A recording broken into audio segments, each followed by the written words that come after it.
London, 1850.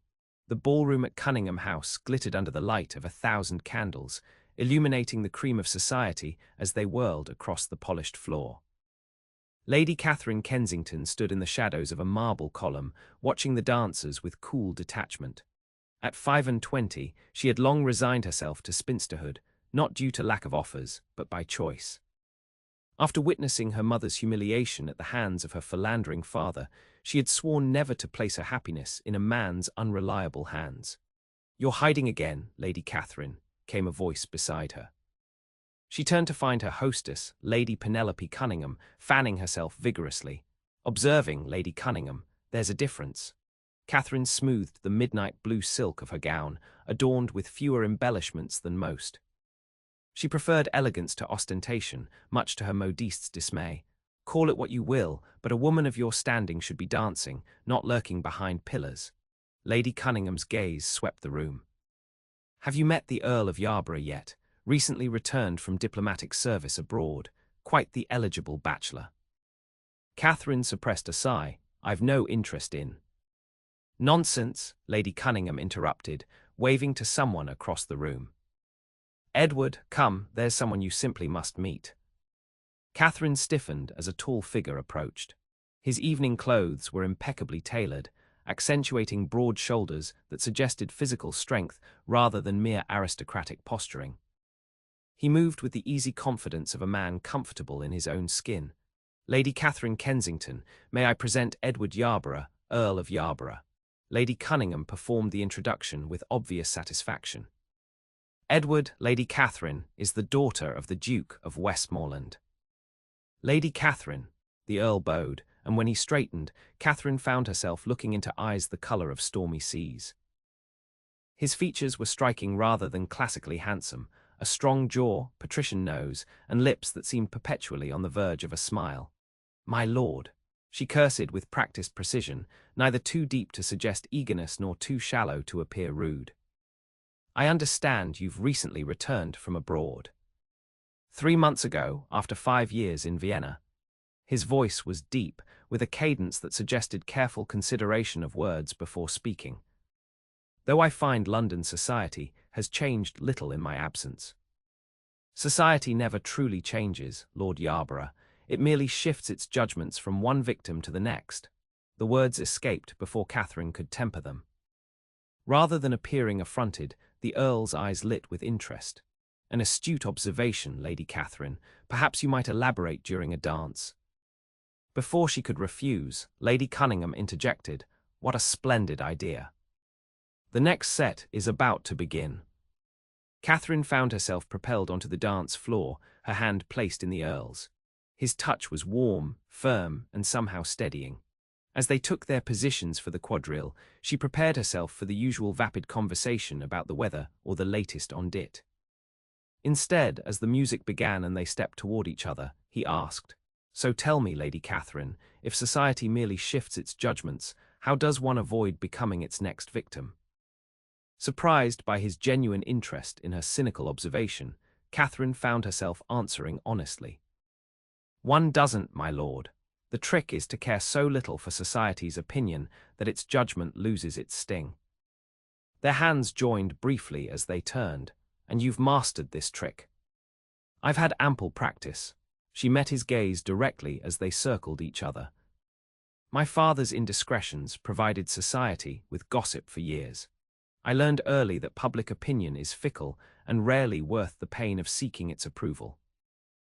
"Ah, the Duke of Westmoreland," recognition flashed in his eyes. "I heard of his reputation before I left for Vienna." Catherine's spine stiffened. "Then you have the advantage of me, Lord Yarborough. I know nothing of your family's scandals." To her surprise, he laughed, a rich, genuine sound that turned heads nearby. "A fair strike, Lady Catherine, and refreshingly direct." They separated for the next figure of the dance, moving with other partners before returning to each other. When they rejoined, something had changed. The air between them seemed charged with an unfamiliar tension. "My family has had its share of disgrace," he said quietly as they promenaded. "My father gambled away most of our fortune before I was 18. I spent 5 years in diplomatic service, not from patriotic duty, but necessity. The stipend helped restore our estates. His unexpected honesty caught Catherine off guard. That must have been difficult. It taught me to judge people by their actions rather than their circumstances. His hand tightened slightly on hers as they turned. We are more than the misdeeds of our parents, Lady Catherine. The music ended and they stood facing each other, hands still joined.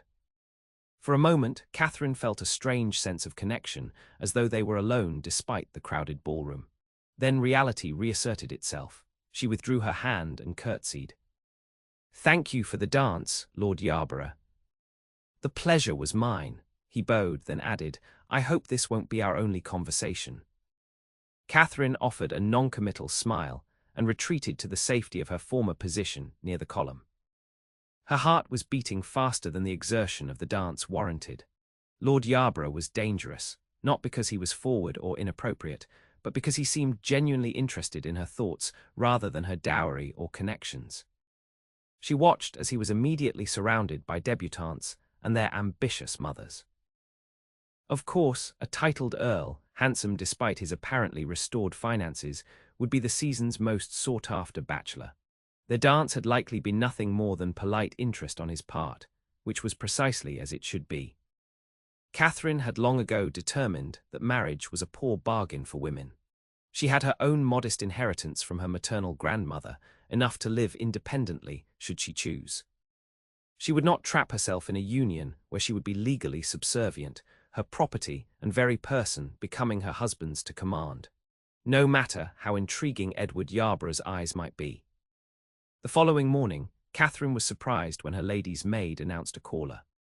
Visitors were rare at the small but elegant townhouse she shared with her widowed aunt, Lady Catherine Kensington, who had taken Catherine in after her father's latest scandal had caused her mother's withdrawal from society 5 years earlier. "Who is it, Simmons?" Catherine looked up from her correspondence at her writing desk. "Lord Yarborough, my lady. He's asked if you might receive him." Catherine's pen stilled. Did he state his purpose? "No, my lady. Only that he hoped you would spare him a few minutes of your time." Catherine hesitated. Propriety demanded that her aunt be present for any male caller, but Aunt Alina had gone to visit an ailing friend and wouldn't return until afternoon. Yet refusing the Earl without explanation would be rude. "Show him to the drawing-room, Simmons. I shall be down directly." She quickly checked her appearance in the mirror.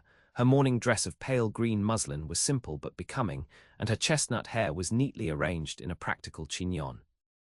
When she entered the drawing-room, Lord Yarborough stood by the window, examining a small watercolour landscape that Catherine had painted the previous summer. He turned at her entrance, and she was struck again by his imposing presence. In daylight, she could see that his dark hair had hints of auburn, and fine lines at the corners of his eyes suggested he smiled more often than not. "Lady Catherine," he bowed, "thank you for receiving me. I apologize for calling without proper notice." "Lord Yarborough," she gestured to a chair while taking a seat on the settee opposite, "this is unexpected." He sat, placing his hat beside him. "I won't waste your time with pretense. After our conversation last night, I found myself wanting to continue our acquaintance." Catherine raised an eyebrow. "Our conversation lasted precisely 1 dance, my lord. And yet it was more substantial than most I've had in London drawing-rooms." He leaned forward slightly.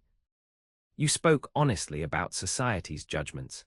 I'd like to know more about the woman who holds such views." "My views are hardly remarkable, Lord Yarborough, merely pragmatic." "Edward," he said. "My friends call me Edward." "We've only just met, my lord. I would hardly presume to such familiarity." A smile curved his lips. "Then I shall have to work to earn that privilege." Catherine studied him warily. "May I ask your purpose in this, Lord Yarborough? If you seek a wife, there were dozens of eligible young ladies at last night's ball who would welcome your attention." "Direct again," he nodded approvingly. "Very well. I have returned to England with the intention of setting my house in order, which includes finding a bride. but I have no interest in simpering debutantes whose only accomplishment is reciting whatever opinions their mothers have deemed fashionable. And you believe I'm different because I expressed cynicism about society. I believe you're different because you think for yourself. His gaze was uncomfortably perceptive. A rare quality in anyone, regardless of gender. Catherine felt suddenly vulnerable under his scrutiny. You presume much based on a brief encounter. Then allow me to know you better. Would you and your aunt join me for a drive in the park tomorrow afternoon? The proper response would be to deflect, to mention a prior engagement, or suggest he direct his attentions elsewhere. Instead, Catherine heard herself say, "I believe we would be pleased to accept." His smile was like sunrise breaking through clouds. "Excellent, shall we say 3 o'clock?"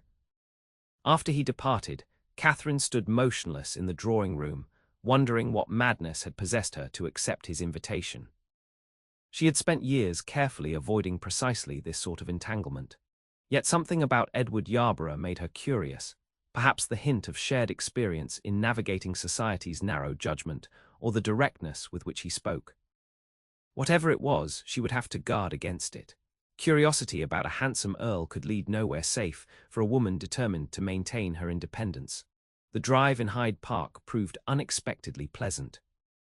Aunt Elena, a spirited widow of 50 who had scandalized her family by refusing all suitors after her beloved husband's death 20 years prior, took an immediate liking to Lord Yarborough. "So tell me, Lord Yarborough, what did you make of the Austrians? Dreadfully formal, I imagine," Aunt Elena inquired as their carriage joined the parade of fashionable conveyances circling the park. "Formal in public but surprisingly warm in private," he replied. "Much like the English, though perhaps with better music and worse tea." Aunt Elena laughed, a sound Catherine rarely heard in society. "How diplomatic of you to find something to praise and criticize in equal measure. 5 years in diplomatic service teaches one to find that balance," Edward said with a grin that transformed his austere features into something far more approachable. Catherine found herself studying his profile as he and her aunt continued their conversation. There was a strength to his jaw that suggested stubbornness, but also a certain gentleness around his mouth that hinted at kindness. She wondered what experiences had shaped him during those years abroad, away from the privileges of his title. "Lady Catherine," he said, turning suddenly to include her, "your aunt tells me you're quite accomplished with watercolors." Catherine shot her aunt a betrayed look. Aunt Elena exaggerates. "I dabble, nothing more." "She's being modest," Aunt Elena insisted. "Catherine has a remarkable eye for light and shadow. She captured a sunset over the Thames last summer that practically glows on the paper." "I'd be honored to see your work sometime," Edward said, his eyes meeting Catherine's with genuine interest rather than polite obligation. "They're merely personal efforts, my lord, not meant for exhibition." "The most honest art often isn't," he replied.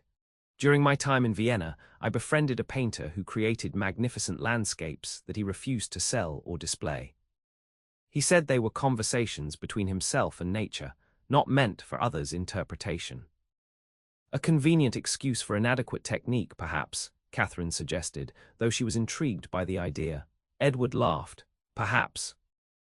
Though I suspect it was more that he feared others wouldn't see what he saw when he looked at a mountain or a river, that they would impose their own expectations rather than appreciating his vision."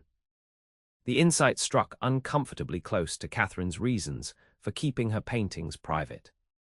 She turned away, ostensibly to observe a particularly elaborate carriage passing by, but really to collect herself. "You see too much, Lord Yarborough," she said softly.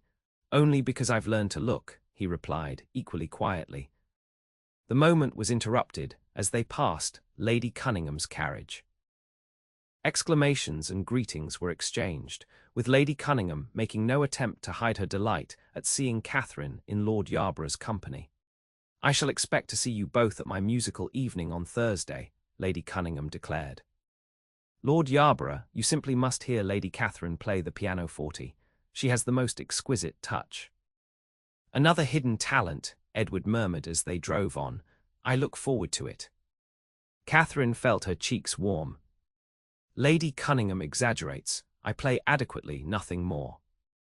My niece, Aunt Elena interjected, believes that admitting to any accomplishment is unseemly vanity. It's most tiresome.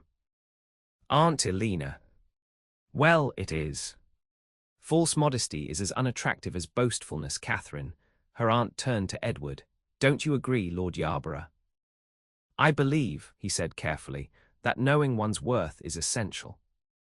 Whether one chooses to declare that worth to others is a matter of personal discretion. His diplomatic answer impressed Catherine. Well said, my lord.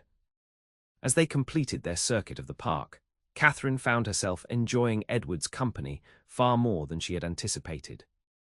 His observations were thoughtful, his humour subtle, and he seemed genuinely interested in both her and her aunt's opinions on various matters, from politics to literature. By the time he handed them down from the carriage at their townhouse door, Catherine was uncomfortably aware that her resolve to keep him at a distance was weakening. Until Thursday, he said, bowing over her hand. His fingers were warm around hers, and for a moment she imagined he held on slightly longer than propriety dictated. Yes, Thursday, she replied, withdrawing her hand and following her aunt inside. As the door closed behind them, Aunt Elena gave her a knowing look. He's quite taken with you. Nonsense, he's merely being polite. Catherine, I've been observing men's attentions to women since before you were born. That man is interested in far more than polite conversation. Her aunt removed her gloves with deliberate care. The question is, what do you intend to do about it? Nothing, Catherine replied firmly. I have no intention of encouraging him. Aunt Elena sighed. Not all men are like your father, Catherine. I know that. Do you, because you've spent the past 7 years rejecting every suitor who's shown the slightest interest? Aunt Elena's expression softened. Your father's betrayals broke your mother's heart, yes, but that doesn't mean you must guard your own so vigilantly that no one can reach it. Catherine turned away. I'm not guarding my heart, Aunt. I'm protecting my freedom. Freedom to do what precisely? Live alone with your watercolors. I chose not to remarry because I had already found great love once. You're refusing to seek it at all. Strung by the accuracy of her aunt's assessment, Catherine retreated to her bedroom. She sat at a small writing desk, but instead of taking up her pen, she found herself staring at the watercolor hanging on the opposite wall, the sunset over the Thames that Aunt Elena had mentioned. She remembered painting it, the frustration of trying to capture the precise quality of light as it gilded the water and turned the clouds to flame.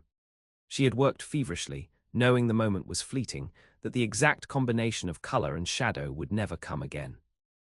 Was that what her aunt meant about love, that it was a fleeting moment one had to seize before it vanished? If so, her aunt was wrong. Love wasn't a sunset, beautiful but temporary.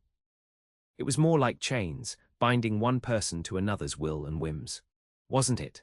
For the first time in years, Catherine allowed herself to question the conviction that had guided her adult life. She thought of her mother, once vivacious and confident, now a shadow living in seclusion at their country estate, afraid to face society after her husband's public infidelities. She thought of the countless marriages she had observed among the ton, arrangements of convenience where affection, if it existed at all, was secondary to connections and fortune. But then she thought of her Aunt Elena and Uncle Frederick, whose brief marriage had been by all accounts one of genuine partnership and devotion. And she thought, unexpectedly, of Edward Yarborough's eyes when he spoke of judging people by their actions rather than circumstances, the conviction in them, the sincerity. With a shake of her head, Catherine dismissed these musings. One conversation, one drive in the park, these were hardly enough to overturn years of careful observation and reasoned conclusion. Yet as she prepared for bed that night, Catherine could not deny a flutter of anticipation at the thought of seeing Lord Yarborough again at Lady Cunningham's musical evening. 3 days later, Catherine found herself seated at Lady Cunningham's pianoforte, acutely aware of Edward Yarborough's gaze from across the room. She had chosen a piece by Mozart that showcased technical skill without requiring the emotional vulnerability of more romantic compositions. Her fingers moved confidently across the keys, muscle memory taking over as her mind wandered. She had seen Edward twice since their drive in the park, once at a dinner party where they had been seated too far apart for private conversation, and once at an art exhibition where they had exchanged brief pleasantries before being separated by the crowd. Each time she had felt the weight of his attention, the way his eyes sought hers across rooms filled with London's elite. As the final notes of her performance faded, polite applause filled the drawing room. Catherine rose from the bench and curtsied modestly before making her way back to Aunt Alina's side. "Beautifully played," came Edward's voice as he approached, "though I suspect you chose Mozart specifically to avoid revealing too much of yourself." Catherine's eyes widened at his perceptiveness. "What makes you say that, my lord?" "Mozart requires precision and skill, but allows the performer to remain somewhat detached." His smile held no judgment, only understanding. "Had you played Beethoven, I might have learned something of your heart." "Perhaps I don't wish my heart to be so easily read," she countered. "Nothing worth knowing comes easily, Lady Catherine." He offered his arm. "Would you care to join me for some refreshment?" As they made their way to the refreshment table, Catherine was acutely aware of the speculative glances following them. After a week of public appearances together, they had become objects of interest to the gossips of the ton. "I've been meaning to ask," Edward said, as he handed her a glass of punch. "Would you and Lady Alina care to attend the exhibition at the Royal Academy with me next week? I understand there are several new landscapes that might interest you." Before Catherine could respond, a cold voice interrupted from behind them.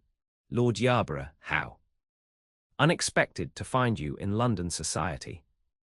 They turned to find a woman of perhaps 40 years, expensively dressed in burgundy silk that emphasized her still slender figure.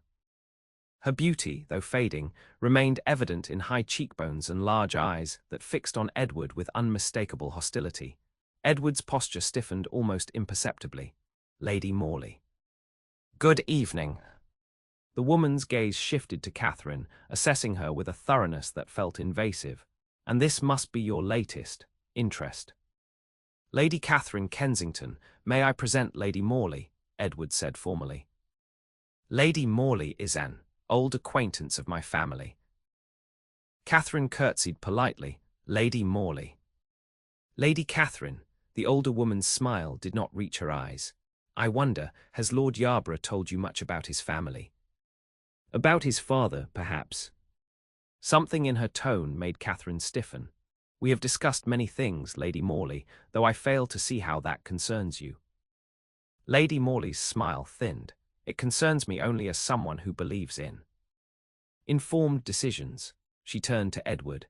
"The past has a way of influencing the present, doesn't it, Lord Yarborough, no matter how far one travels to escape it?" Edward's jaw tightened. "If you'll excuse us, Lady Morley." Lady Catherine and I were just leaving to rejoin her aunt. Without waiting for a response, he guided Catherine away with a hand at her elbow. His touch was firm, almost tense, and when Catherine glanced up at his face, she saw that his expression had hardened into a mask of aristocratic indifference. "An old acquaintance?" she inquired softly once they were out of earshot. Edward hesitated. "Lady Morley was involved with my father shortly before his death. Their relationship was not without controversy." Catherine sensed there was more to the story, but respected his reticence. "I see, and her animosity toward you stems from this." "In part," his expression softened as he met her gaze. "Forgive me, family history is rarely simple, and mine less so than most." "You needn't explain," Catherine assured him. "We all have parts of our past we prefer not to discuss in drawing rooms." Gratitude flashed in his eyes. "Thank you for understanding." He hesitated, then added, "About the exhibition." "Yes, I believe Aunt Alina and I would be delighted to accompany you," Catherine found herself saying, despite her earlier reservations. His smile returned, warming his features. "Excellent. Shall we say Wednesday at 2 o'clock? As they rejoined Aunt Alina, Catherine caught Lady Morley watching them from across the room, her expression calculating. A sense of unease settled in Catherine's stomach. Lady Morley's cryptic comments suggested there was more to Edward's family history than he had revealed, perhaps something that explained his 5-year absence from England. Catherine reminded herself that it hardly mattered. She wasn't planning to marry the man, after all. Their acquaintance was pleasant, stimulating even, but nothing more. So why did Lady Morley's obvious dislike of him trouble her so? The answer came a week later, in the form of a gossip column in the Morning Post. Catherine was enjoying a late breakfast with Aunt Elena when her aunt suddenly made a choking sound over her tea. "Good heavens!" Aunt Elena exclaimed, staring at the newspaper. "What is it?" Catherine asked, concerned. Aunt Elena hesitated, then pushed the paper across the table. "Perhaps you should read it yourself." Catherine's eyes fell on the society column, where a particularly malicious paragraph stood out. It appears that certain members of society have short memories indeed. How else to explain the warm welcome extended to the Earl of Y, whose return from diplomatic exile has been marked by his attendance at the most exclusive gatherings? One wonders if his hosts recall the circumstances of his hasty departure 5 years ago, following accusations of dishonourable conduct toward the young wife of Lord M. While no formal charges were brought, the cloud of scandal was sufficient to necessitate his removal from polite society. Now he returns, fortune mysteriously restored, seeking a bride among our innocent daughters. One can only hope that potential mothers-in-law will exercise greater caution than did the hostesses who have so eagerly reopened their doors to him. Catherine read the paragraph twice, her breakfast forgotten. The insinuation was clear. Edward had been involved in some impropriety with Lady Morley, presumably when she was newly wed to Lord Morley, and had left England under a cloud of scandal. "This is Lady Morley's doing," Catherine said, pushing the paper away. She all but threatened to reveal something about Edward's past at Lady Cunningham's musical evening. Aunt Elena raised an eyebrow at Catherine's use of his Christian name, but refrained from commenting on it. Regardless of who planted the story, the damage is done. Half of London will have read this by midday. "It's monstrous," Catherine protested, "to make such accusations without specifics, leaving readers to imagine the worst." "That's precisely the intention, my dear," Aunt Elena sighed. "The question is, what will you do now?" Catherine's brow furrowed. "Do? What do you mean?" "Lord Yarborough is expected to accompany us to the Royal Academy this afternoon. Will you receive him, knowing this gossip is circulating?" "Of course I will," Catherine replied without hesitation. "I've seen enough reputations destroyed by innuendo to know better than to judge based on a paragraph in the Morning Post." Aunt Elena studied her niece thoughtfully. "That's rather a change from your usual caution regarding men of questionable reputation." Catherine flushed. "I'm not saying I believe him to be entirely innocent, merely that I'll reserve judgment until I know more facts." "Facts which he may be reluctant to share," her aunt pointed out. "Men rarely discuss their indiscretions voluntarily, particularly with ladies they hope to impress." "I don't need his confidences," Catherine insisted. "Our acquaintance is casual. His past is his own concern." But even as she said it, Catherine knew it wasn't entirely true. Over the past weeks, Edward had become more than a casual acquaintance. She found herself looking forward to their conversations, valuing his insights, enjoying his dry humor. The thought that he might harbor some dark secret troubled her more than it should. When Edward arrived that afternoon to escort them to the Royal Academy, Catherine studied him carefully for signs of distress over the morning's gossip. His demeanor was outwardly unchanged, polite, attentive, with the same quiet confidence she had come to expect. Yet she detected a new tension in his shoulders, a wariness in his eyes when he greeted them. Aunt Elena, ever direct, addressed the matter as soon as they were settled in his carriage. "I imagine you've had a trying morning, Lord Yarborough. That piece in the Morning Post was particularly vicious." Edward's hands tightened on the reins. "You saw that, then?" "It would have been difficult to miss," Aunt Elena replied. "London thrives on scandal, and innuendo is its favorite flavor." A muscle worked in Edward's jaw. "I won't insult your intelligence by pretending the column was entirely fabricated. However, the truth is considerably less sensational than the writer implied." He glanced at Catherine, who had remained silent. "I would understand if you preferred to cancel our outing. Your reputations are our own concern," Catherine interrupted firmly. Unless you're about to confess to some truly heinous crime, I see no reason to alter our plans." Relief flickered across his face.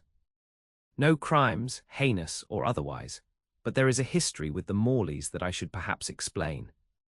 "You owe us no explanations," Catherine said, though in truth, she desperately wanted to hear his version of events. "Perhaps not," he acknowledged, "but I find I want to give them nonetheless." He guided the horses through a turn before continuing. "5 years ago, I became acquainted with Lady Morley, Victoria, at a house party. She was newly married to Lord Morley, who is considerably her senior. We developed a friendship that some considered inappropriate." Catherine kept her expression neutral, though her heart sank at this partial confirmation of the gossip. "Nothing untoward occurred," Edward continued, "despite what rumors suggested. Victoria was unhappy in her marriage, and I was sympathetic. We spoke often, sometimes privately, which naturally invited speculation." "Naturally," Aunt Elena murmured. "The situation came to a head when Lord Morley confronted me, accusing me of seducing his wife. He threatened a duel." Edward's voice remained steady, but Catherine saw how tightly he gripped the reins. "My father, already in poor health, intervened. He offered Lord Morley a substantial sum to keep the matter quiet, on the condition that I leave England for diplomatic service." "Your father bought off Lord Morley?" Catherine asked, surprised. Edward's laugh held no humour. "Not exactly. What none of us knew was that Victoria had in fact been involved with someone, my father. Their affair had been ongoing for months before I met her." Catherine gasped softly. "Your father and Lady Morley?" "Indeed, she had apparently set her sights on me to make him jealous when his attention wandered." Edward's expression was grim. "I discovered this only after agreeing to leave England. By then, it was too late to undo the damage to my reputation." "And now Lady Morley fears your return threatens to expose her true relationship with your father," Aunt Elena surmised. Edward nodded. "She also believes, not without reason, that I blame her for my exile and my father's subsequent decline. He never recovered from the scandal. The stress exacerbated his heart condition, and he died less than a year later." Catherine's mind reeled at these revelations. "So the fortune you restored during your time abroad was to replace what my father paid to Lord Morley?" Edward met her gaze briefly. "I refused to touch a penny of the family money until that debt was repaid. It took 5 years of careful investment and absolute frugality, but I've finally managed it." The carriage pulled up outside the Royal Academy, but none of its occupants moved to disembark.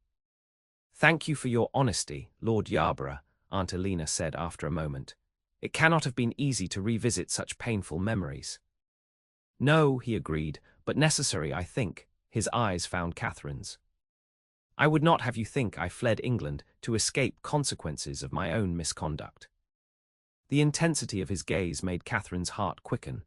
"I appreciate your candor, though as I said, you owed us no explanation." "Perhaps not. But I find I care very much what you think of me, Lady Catherine." His voice had softened, becoming almost intimate.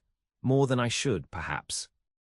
The admission hung between them, charged with meaning that Catherine wasn't prepared to acknowledge. She looked away, flustered. "Shall we go in? I believe they're exhibiting Turner's latest work." If Edward was disappointed by her retreat, he hid it well. Of course. As they toured the exhibition, Catherine found herself watching Edward as much as the artwork. His revelations had painted a picture of a man who had sacrificed years of his life to restore his family's honor, who had accepted exile and disgrace rather than expose a painful truth. It was a far cry from her father, who had flaunted his indiscretions and allowed her mother to bear the brunt of society's censure. By the time Edward returned them to their townhouse, Catherine's carefully constructed beliefs about men, particularly aristocratic men, had begun to shift uncomfortably. Edward Yarborough did not fit neatly into the category of unreliable or self-serving, where she had placed most of his gender. "Will you be attending Lady Holloway's garden party tomorrow?" he asked as he handed her down from the carriage. "Yes, I believe so." Catherine hesitated, then added, "If the weather is favourable, I was planning to bring my sketching materials. The Holloway's gardens are quite renowned." His eyes brightened with interest. Then perhaps I might finally see your work. Perhaps, she agreed, surprising herself. Until tomorrow, Lord Yarborough. Until tomorrow, Lady Catherine. He bowed over her hand, and once again she felt that his touch lingered slightly longer than necessary. As she and Aunt Elena entered the house, her aunt gave her a knowing look. You're softening toward him. I am not, Catherine protested automatically. Catherine, I've known you since you were in leading strings. You've never voluntarily offered to show your sketches to anyone outside our family. Aunt Elena removed her bonnet with a satisfied expression. Admit it, you find him intriguing. Finding someone intriguing is hardly the same as developing a tender for them, Catherine argued, though she knew her heightened colour betrayed her. No, her aunt agreed, but it's often the first step. Catherine had no response to that uncomfortable truth. Lady Holloway's garden party was in full swing when Catherine and Aunt Elena arrived the following afternoon. The weather was perfect, warm sunshine tempered by a gentle breeze that kept the air from becoming stifling. Catherine had brought a small sketchbook and pencils, tucked discreetly into the reticule hanging from her wrist. She scanned the crowded lawn for Edward, but did not immediately see him. Instead, her attention was caught by a group of ladies near the refreshment tent, their heads bent together in obvious gossip. As Catherine and her aunt approached, she heard Lord Yarborough's name mentioned, followed by titters of scandalized laughter. I heard he actually fled to the continent to escape a duel, one young woman was saying. My mother says he was involved with not just Lady Morley, but 3 other married women, another added. She's forbidden my sister from dancing with him at the alderman's ball next week. Can you blame her? The man is clearly without principles. The speaker broke off as she noticed Catherine's approach. An awkward silence fell over the group. Lady Catherine, one of the women, Lady Pembroke, recovered first. How lovely to see you, and Lady Elena, what perfect weather for Lady Holloway's party. Indeed, Catherine replied coolly, though I find the atmosphere somewhat poisonous in certain quarters. Lady Pembroke had the grace to flush. We were merely discussing. Yes, I heard quite clearly what you were discussing. Catherine's gaze swept the group. I wonder, does it not occur to any of you that spreading unsubstantiated gossip about a man's character might be as dishonourable as the actions you accuse him of? Unsubstantiated, Lady Pembroke's eyebrows rose.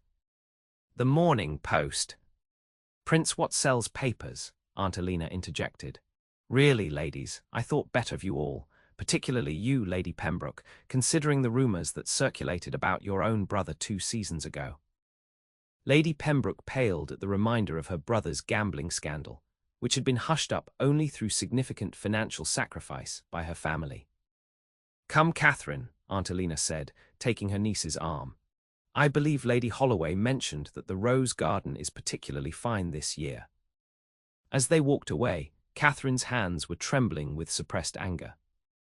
How quickly they condemn him, based on nothing but innuendo and second-hand gossip. People enjoy feeling morally superior, Aunt Elena observed, especially when it provides entertainment at someone else's expense. It's despicable. Catherine's grip tightened on her reticule. Edward doesn't deserve such treatment. Aunt Elena gave her a sidelong glance. Edward, is it? Catherine faltered. Lord Yarborough, I meant. Did you? Her aunt's expression was knowing. You defended him quite vigorously for someone maintaining a casual acquaintance. Before Catherine could respond, they rounded a hedge to find the subject of their conversation standing alone by an ornamental pond, his expression distant as he stared at the water. He looked up at their approach, and Catherine was struck by the weariness in his eyes, quickly masked as he recognized them. Lady Elena, Lady Catherine, he bowed, I hope you're enjoying the party. As much as can be expected, Aunt Elena replied diplomatically. Though I find myself in need of refreshment, if you'll excuse me, I believe I saw lemonade being served near the terrace. She departed before either could protest, leaving Catherine and Edward alone in the relatively secluded garden alcove.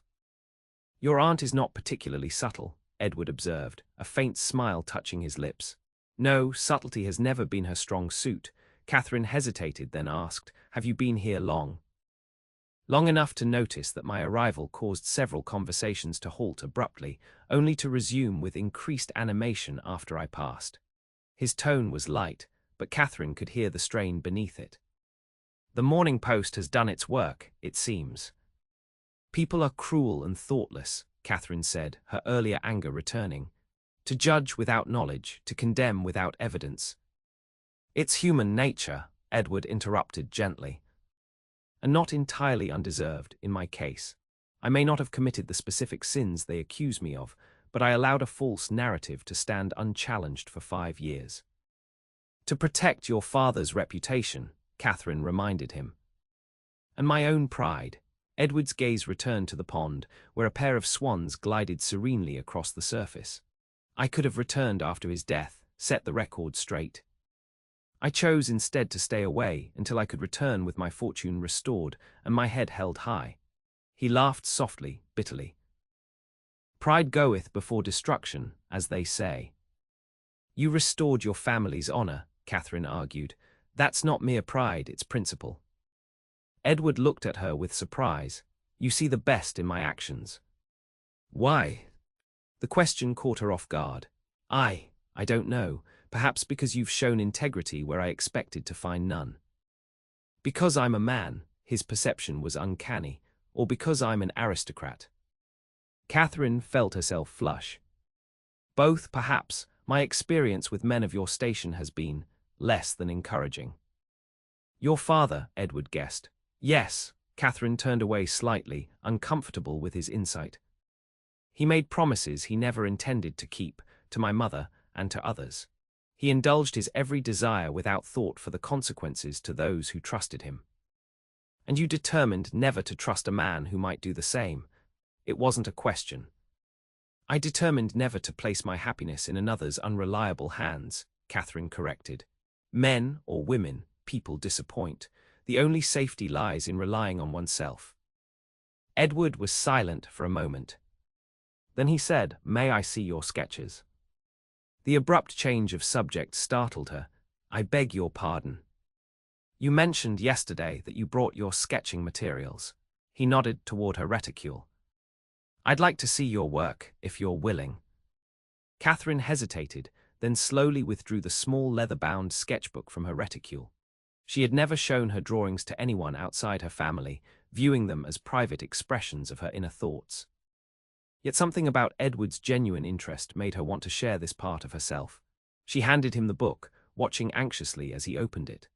The first page contained a study of Aunt Alina's cat sleeping in a patch of sunlight, every whisker and fur tuft rendered with careful attention. Edward turned the pages slowly, studying each drawing with obvious appreciation. A view from their townhouse window, a bowl of summer fruits, a sparrow perched on a garden fence. He paused at a sketch of a solitary figure standing at the edge of a cliff, back to the viewer, looking out over a turbulent sea. "This is remarkable," he said softly. "You've captured such loneliness here." "The isolation is palpable." Catherine swallowed hard. She had drawn that picture after a particularly difficult letter from her mother, filled with quiet desperation and resignation to her unhappy fate. "You have genuine talent," Edward continued, still studying the drawing. "Not mere accomplishment, but true artistic vision. Why do you hide it?"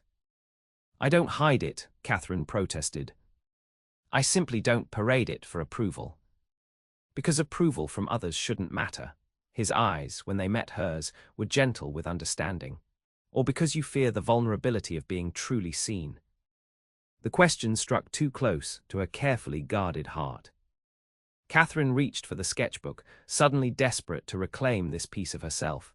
"You presume too much, Lord Yarborough." He relinquished the book, but caught her hand as he did so, his touch warm and steady. "Forgive me. I spoke too boldly."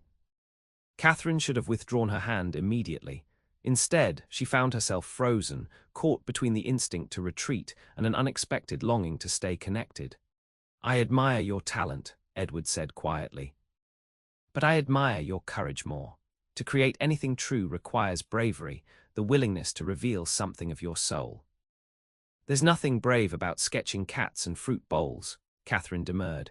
though her heart was beating rapidly beneath her ribs. There is when each line reveals how you see the world. His thumb moved gently across her knuckles, sending a shiver up her arm. Your drawings show such attention to detail, such care for the overlooked moments that others might miss. Like that sparrow, you noticed the way its head tilted, the particular arrangement of its feathers.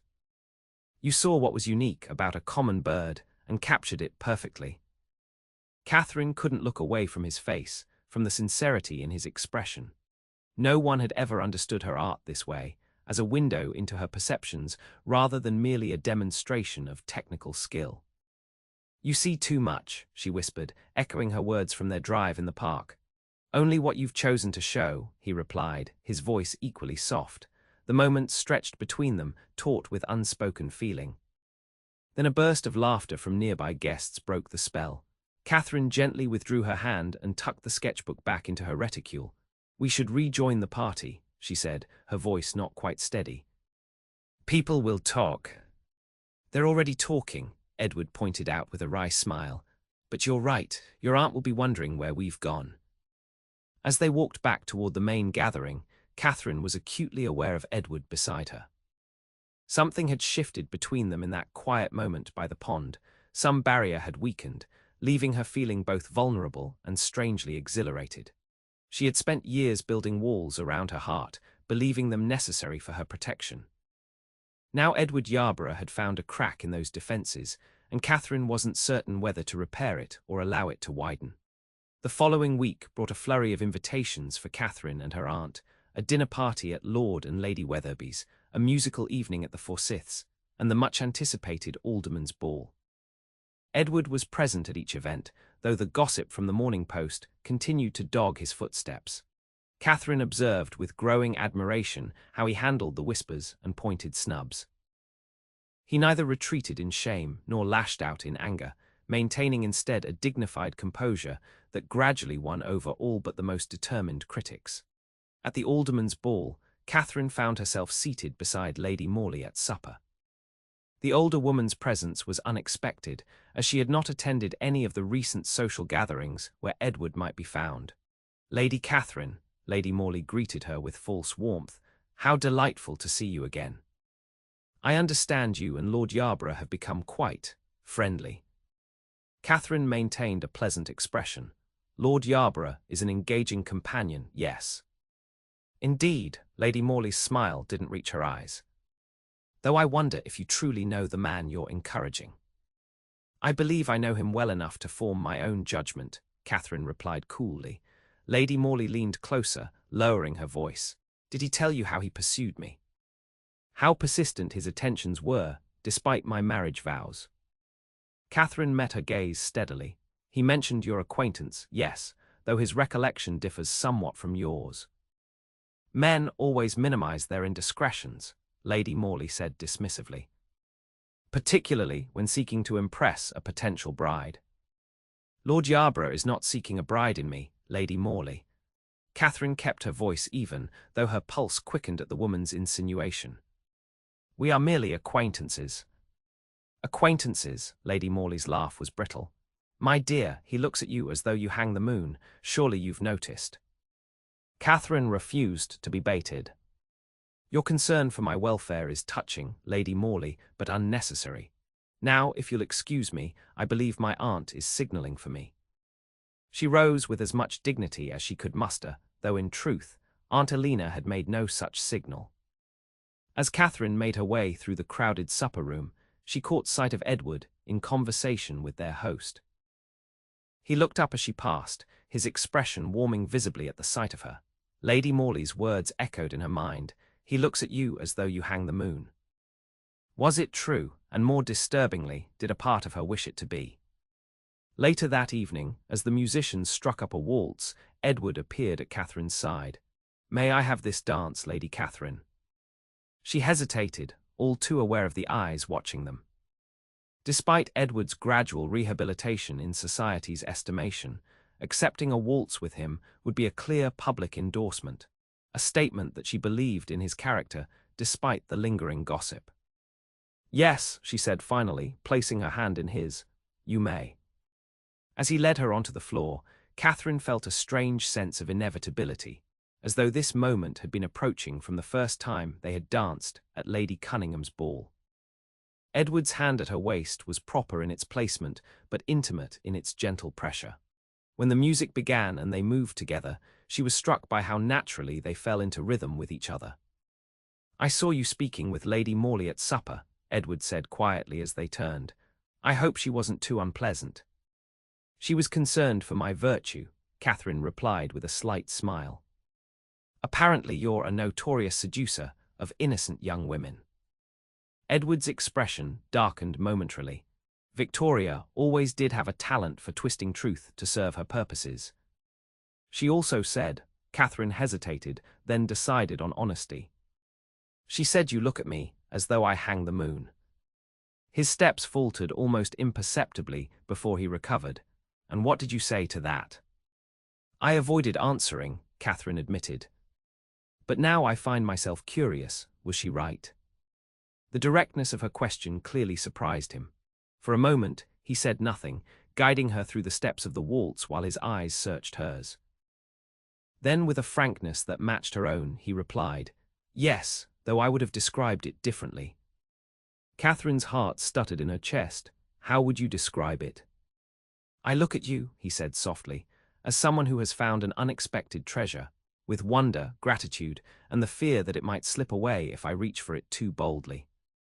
The simple poetry of his words stole Catherine's breath. No flowery declaration or practiced compliment could have moved her more than this honest confession. "Edward," she began, then stopped, uncertain what she wanted to say. His eyes lit at her use of his given name. "Yes." Before she could continue, the music ended. They stood facing each other as the other dancers began to disperse, still connected by their joined hands and the weight of words both spoken and unspoken. "May I call on you tomorrow?" Edward asked, his voice low and intent. "There is more I wish to say, but not here, surrounded by curious ears." Catherine nodded, suddenly unable to trust her voice. He bowed over her hand, pressing a kiss to her gloved knuckles that sent warmth coursing through her entire body, then escorted her back to Aunt Alina's side. That night, Catherine lay awake long into the small hours, her mind replaying Edward's words and the look in his eyes as he'd spoken them. For years, she had believed herself immune to romantic sentiment, viewing love as a pleasant fiction that masked the practical reality of marriage as a social and financial arrangement.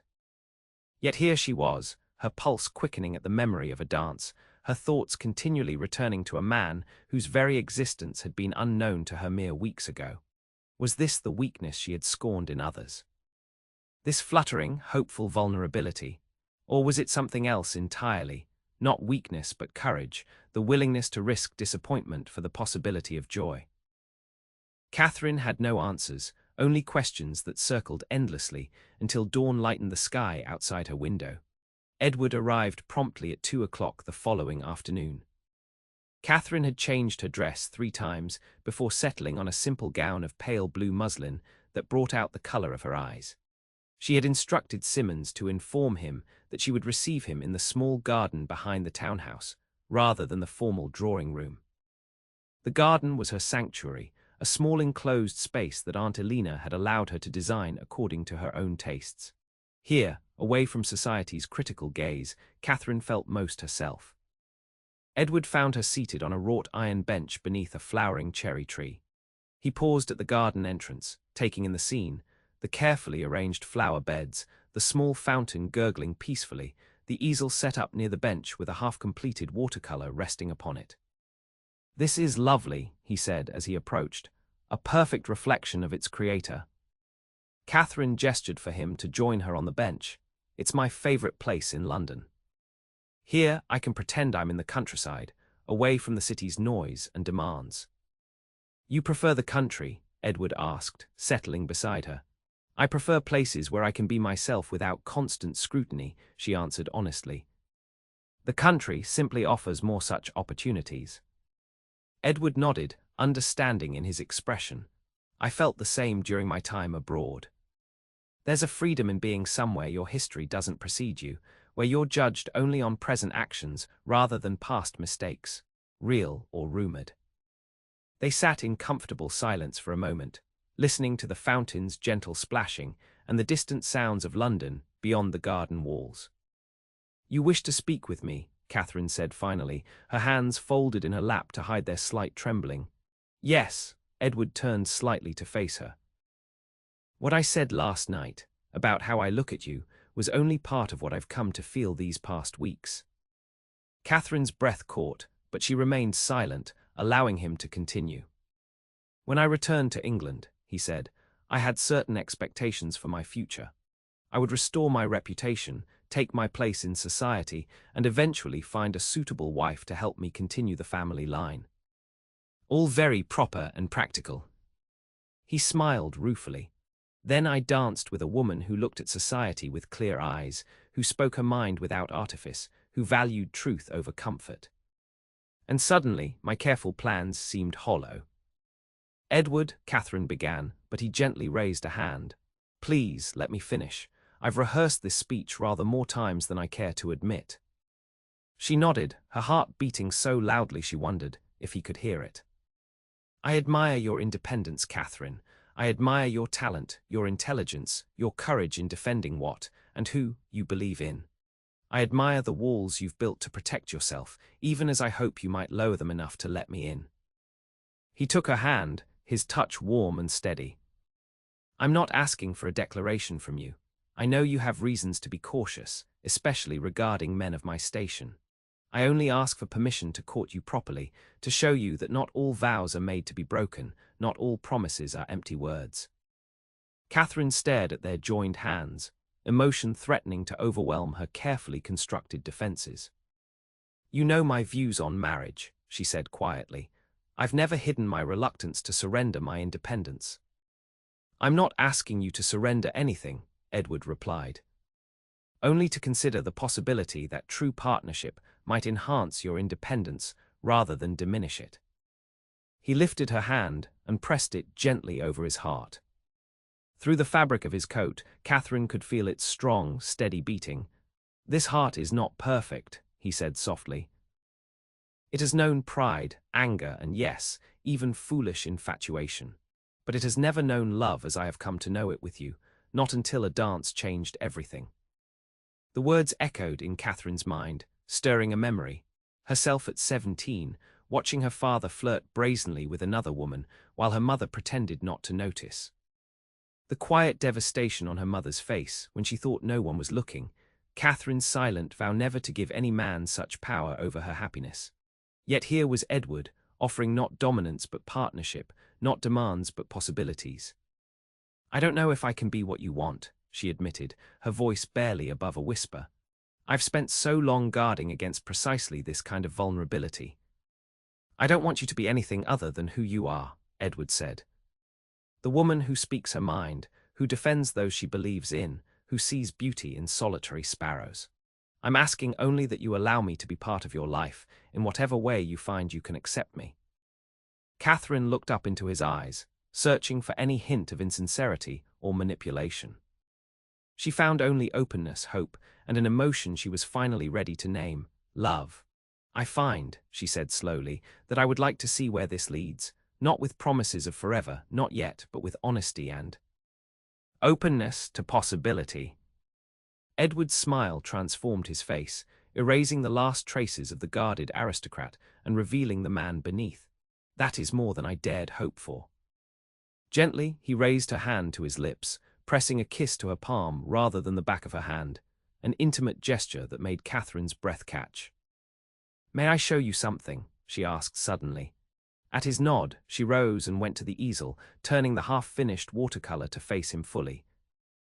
It was a study of the pond from Lady Holloway's garden, but with a significant addition: two figures standing close together beside the water, their reflections merging in the still surface below. Edward studied it for a long moment, understanding dawning in his eyes. "When did you paint this?" "I began it the night of Lady Holloway's garden party," Catherine admitted, "after we spoke by the pond. I couldn't sleep, and I found myself needing to capture that moment." He stood and moved to her side, close enough that she could feel the warmth of him without actually touching. "It's beautiful," he said. "The way you've painted the light, as though it's breaking through clouds. "That's how it felt," Catherine said softly, as though something long-shadowed was suddenly illuminated. Edward's hand found hers again, their fingers intertwining naturally. "Catherine," he said, her name a caress on his lips, "may I kiss you?" The question, so directly and respectfully asked, touched her deeply. In answer, she tilted her face up to his, a silent permission that he immediately understood. His lips, when they met hers, were gentle but firm, the touch of a man who knew his own mind but respected hers. Catherine had been kissed before, awkward fumblings by overeager suitors that had left her cold and unimpressed. This was entirely different, a connection that seemed to flow from heart to heart, an exchange rather than a taking. When they parted, Catherine felt as though something fundamental had shifted within her. The walls she had built so carefully over the years hadn't collapsed, but a door had appeared in them, a door she had chosen to open. "I believe," she said, a smile curving her lips, "that Aunt Elena will be expecting us for tea. We should go in before she comes looking for us." Edward laughed, the sound free and happy. "Lead the way, Lady Catherine. I'm entirely at your service." As they walked together toward the house, hands still joined, Catherine reflected on the strange turns of fate that had brought them to this moment. From a reluctant dance to an unexpected understanding, from judgment to trust, from isolation to connection. The future remained unwritten, full of uncertainties and possibilities. But for the first time in years, Catherine found herself looking forward rather than back, wondering what might be rather than fearing what could go wrong. One dance had indeed changed everything, not by magical transformation, but by opening a door to possibilities she had long denied herself. Whether those possibilities would lead to lasting happiness remained to be seen. But Catherine Kensington, who had spent years believing that independence meant isolation, was finally ready to discover if love might instead mean freedom.